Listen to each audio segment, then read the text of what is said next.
komponen yang lain dalam sinyal conditioning yang disebut dengan filter, ya. Filter ini bisa filter aktif, bisa filter pasif, ya. Kalau aktif ya dia menggunakan op-amp. Kenapa aktif? Ya karena dia membutuhkan satu, ya, membutuhkan supply untuk bekerja. Jadi op-amp itu tidak bisa bekerja kalau tidak ada satu daya, ya. Jadi butuh sumber tegangan sebelum dia bisa bekerja sebagai op-amp. Nah, kalau filter pasif itu tidak butuh, ya. Cukup kita pakai rangkaian R dan C, kita sudah bisa menyusun filter, ya, atau R dan L. Ya. Nah, untuk filter ini meskipun saya tuliskan di sini, ya, saya tampilkan di sini, tapi tidak saya detailkan. Saya sudah siapkan untuk bahan filter ini yang lebih detail, ya. Di sini saya hanya menunjukkan contoh rangkaian filter, kemudian contoh analisis penguatnya, ya. Nah, di sini saya menggunakan transformasi Laplace, ya, jadi menggunakan simbol S. Nah, S itu untuk memisahkan J dikalikan dengan omega. Nah, mungkin agak apa ya, agak bukan sulit, tapi butuh waktu lama untuk memahami bagaimana persamaan ini menunjukkan adanya filtering, ya. Nah, ini saya jelaskan untuk yang akan datang, ya, sudah saya siapkan, ya. Jadi ada LTF, ini filter yang meloloskan sinyal-sinyal dengan frekuensi rendah. Ya, kalau diperlihatkan gambarnya mungkin yang ini, ya. Nah, jadi dia pada frekuensi rendah itu lolos, gitu, ya. Tapi begitu frekuensi tertentu naik frekuensinya, jadi frekuensinya ini tekanan makin tinggi, ya. Nah, dia makin kecil keluarannya, ya. Sehingga dikatakan dia terpotong di sini, ya. Nah, frekuensi cut off itu adalah frekuensi di mana, gitu, ya, penurunan sinyal dari sinyal asalnya itu sebesar 3 dB. 3 dB atau kalau dalam angka ya 0,707. Nah, ini nanti saat penjelasan filter saya jelaskan kenapa 0,70 ini ditunjukkan sebagai minus 3 dB. Ya, oke. Ini contoh untuk high pass, ya. Nah, untuk low pass ini secara intuitif kita bisa bayangkan saja, ya. Jadi karena kapasitor itu kan impedansinya berubah-ubah. Impedansinya berubah-ubah. Kalau, ya, tegangan yang melewatinya itu tegangan DC, dalam arti apa? Dia tidak punya frekuensi, ya, maka dia akan berlaku sebagai hubung terbuka, ya. Jadi di sini, ya, kalau frekuensinya tidak berhingga, maka dibagi dengan tidak berhingga akan sama dengan jadi ini jadi impedansinya tidak berhingga, ya. Oke. Kalau frekuensi tinggi, nah baru dia akan bisa melakukan tegangan, gitu, ya. Oke. Oke. Ini kita bahas nanti di filter saja, ya. Oke. Di bahasan mengenai filter ini sedikit saja bahwa ada HPL, dia meloloskan justru frekuensi tinggi, LPL dia meloloskan frekuensi rendah. Kemudian ada yang hanya berlaku sebagai buffer saja, ya. Jadi unity gain, gainnya itu satu, ya. Ya, dia tidak menaikkan atau menguatkan sinyal, ya, tapi dia sebagai buffer saja. Nah, keuntungannya karena adanya umpan balik ini, ya, karena adanya umpan balik, maka dia akan mempertahankan pada nilai yang tetap. Ya, oke. Kemudian penguat yang lain adalah isolation amplifier. Ini tambahan saja. Jadi ada penguat yang secara elektrik dia tidak terhubung langsung dengan pasien, ya. Nah, jadi dia mengubah di sini contohnya dengan menggunakan eh, transformer, kapasitor atau optocoupler terserah ya. Jadi kalau optocoupler ya dia mengubah tegangan, perubahan tegangan atau besaran-besaran tegangan menjadi besaran cahaya yang kemudian besaran cahaya itu ditangkap ya oleh komponen berikutnya. Jadi yang ditangkap cahayanya ya. Jadi tidak terhubung secara elektris. Kemudian besaran cahaya itu ditranslate lagi ya, diterjemahkan lagi ke dalam besaran listrik ya.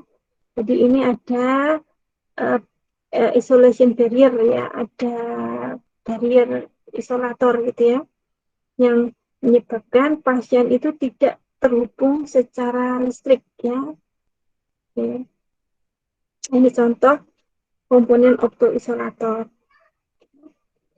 Kemudian komponen yang lain dalam sinyal conditioning adalah analog to digital converter. Nah, ini tentunya untuk sistem yang kita bangun yang menggunakan sistem-sistem digital dalam pengolahan sinyalnya.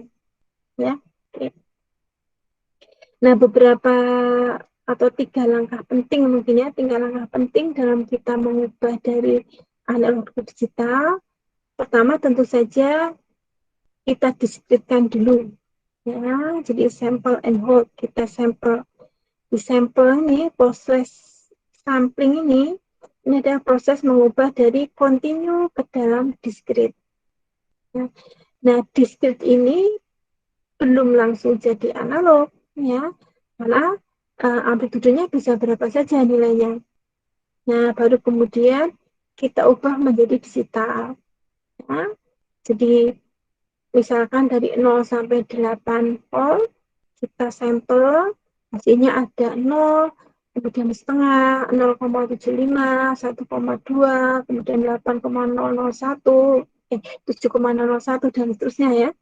Jadi masih analog, kita buat digital ya, kita pastikan bahwa keluarannya hanya kalau tidak 0, 1, 2, 3, dan seterusnya. Jadi nilai-nilai tertentu yang diskrit. Ya. Nah, sehingga kita perlu lakukan kuantisasi.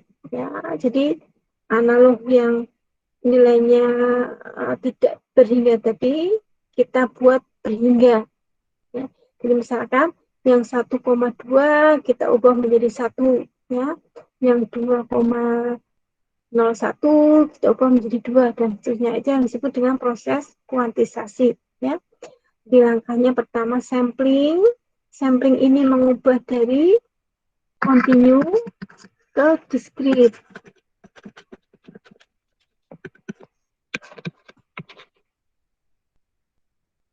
Nah, kemudian proses selanjutnya adalah kuantisasi. Nah, kalau kuantisasi ini kita ubah dari analog ke digital.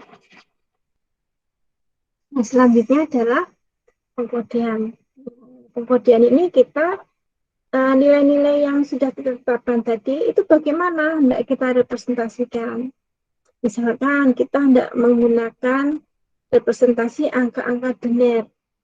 Dan tentunya kan saya harus bisa membedakan nilai 0, 1, 2, sampai 8 ya, hanya dengan menggunakan angka 0 dan 1. Ya, karena sinyal biner hanya mengenal 2 nilai, 0 dan 1. Nah, untuk keperluan ini kita akan menggunakan pengkodean. Misalkan kalau 0 saya kodekan 000, 1 saya kodekan 001, ya 2 jadi 010 dan seterusnya. Yang penting antara 0, 1, 2, 3 sampai 8 itu representasinya tentunya akan berbeda. Nah, ini disebut dengan pengkodean. Jadi 3 langkah ini ya yang menjadi apa ya langkah-langkah dasar dalam pengubahan dari sinyal analog ke sinyal digital. Ya, ini contoh untuk sampling ya. Ini yang di kiri ini sinyal analog, kemudian ini periodic samplingnya, kemudian ini adalah hasil samplingnya. Berarti kan sudah diskrit, tapi nilainya betulnya masih analog. Nah, ini ada hal yang harus diperhatikan kalau kalian melakukan sampling yang disebut dengan Nyquist rate, ya. Jadi kecepatan Nyquist. Jadi supaya tidak terjadi aliasing, ya. Jadi frekuensi sampling itu harus lebih besar daripada 2 kali frekuensi sinyal. Ya, jadi misalkan sinyal analog yang hendak kita sampling itu kan tidak hanya satu frekuensi, ya, ada kemungkinan dia punya berada dalam satu band frekuensi, maka kita akan pilih frekuensi tertinggi dari band tadi, ya. Kemudian sampling kita harus 2 kali minimum, ya, dari frekuensi tertinggi dari sinyal yang kita sampling. Ini untuk menghindari yang disebut dengan aliasing, ya. Jadi kalau digambarkan di sini ada sinyal analog yang biru ini dan sinyal analog yang merah ini. Perhatikan, di sini contoh memperlihatkan terjadinya aliasing, ya. Jadi baik sinyal yang merah maupun sinyal yang biru itu ketika kita sampling menghasilkan sinyal diskrit yang sama. Nah, ini kan baik yang merah maupun yang biru kan sama. Nah, ini adalah yang disebut dengan aliasing, ya. Jadi dua sinyal analog itu direpresentasikan, atau dua sinyal waktu kontinu itu kita representasikan dalam diskrit menjadi satu sinyal saja, ya. Dua sinyal tapi sama, ya berarti kan satu sinyal. Nah, ini yang tidak boleh dan ini yang harus kita hindari, ya, sehingga ada kriteria Nyquist ini, ya. Kemudian untuk kuantisasi dan pengkodaan ini sangat terkait erat, ya. Jadi karena kuantisasi akan tergantung dari pengkodeannya bagaimana. Ini contoh aja, ya. Jadi ini misalkan sinyal waktu kontinu kita sudah sampling, diperoleh hasilnya yang hitam-hitam ini. Nah, oke, misalkan ini nilainya dari 0 sampai 8 volt. 0 sampai 8. 1, 2, 3, 4, 5, 6, 7. Ya, kemudian kita hendak kodekan masing-masing nilai tadi dengan 3 bit biner, ya. Dari 000 sampai 111. Nah, maka beberapa nilai hitam yang tidak pas pada nilai-nilai biner ini harus kita kuantisasi, ya. Oke. Ya. Jadi angka di sini misalkan 4 lebih, tapi belum 5, tapi dia lebih dekat ke 5, maka kita kuantisasikan menjadi 5.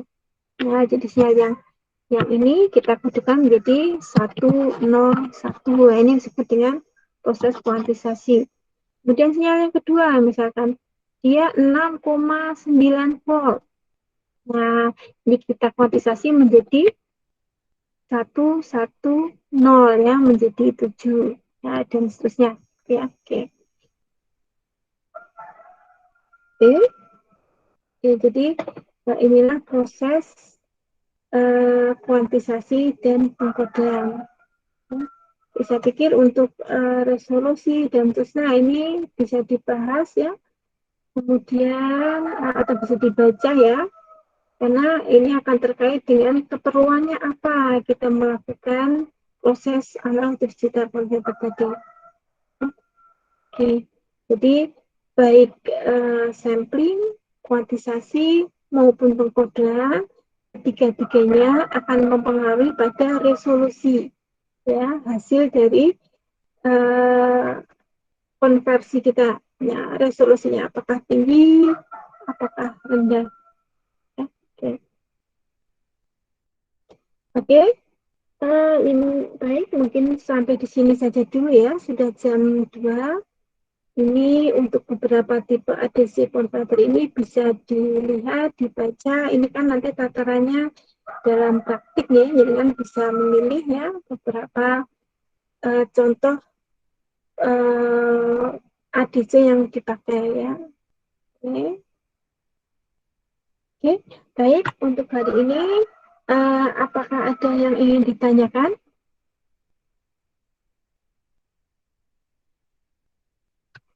Kalau tidak ada, ya. Jadi kalau tidak ada, mungkin hari ini saya simpan sampai sekian. Kita akan ketemu lagi, insya Allah minggu depan ya, tatap muka saja ya, seperti ini ya. Karena kalau tidak ternyata ini tugas yang saya berikan itu baru ngumpul hari ini kebanyakan. Sehingga saya memang belum membahasnya hasilnya karena belum saya lihat karena masih terus berdatangan. Oke, baik. Kalau tidak ada lagi yang ditanyakan, insya Allah minggu depan saya ingin membahas mengenai filter ya, lebih dalam mengenai filter. Mungkin kalian sudah pernah belajar tentang itu, saya ingin sedikit mengulangnya dan sedikit menghubungkannya dengan apa ya, biomedical ya, jadi mungkin pada auditori dan seterusnya. Oke, alhamdulillahirobbilalamin. Terima kasih atas kehadirannya. Tetap semangat. Saya cukup sampai sekian. Assalamualaikum warahmatullahi wabarakatuh. Waalaikumsalam warahmatullahi wabarakatuh. Waalaikumsalam warahmatullahi wabarakatuh. Terima kasih, Bu. Sama-sama.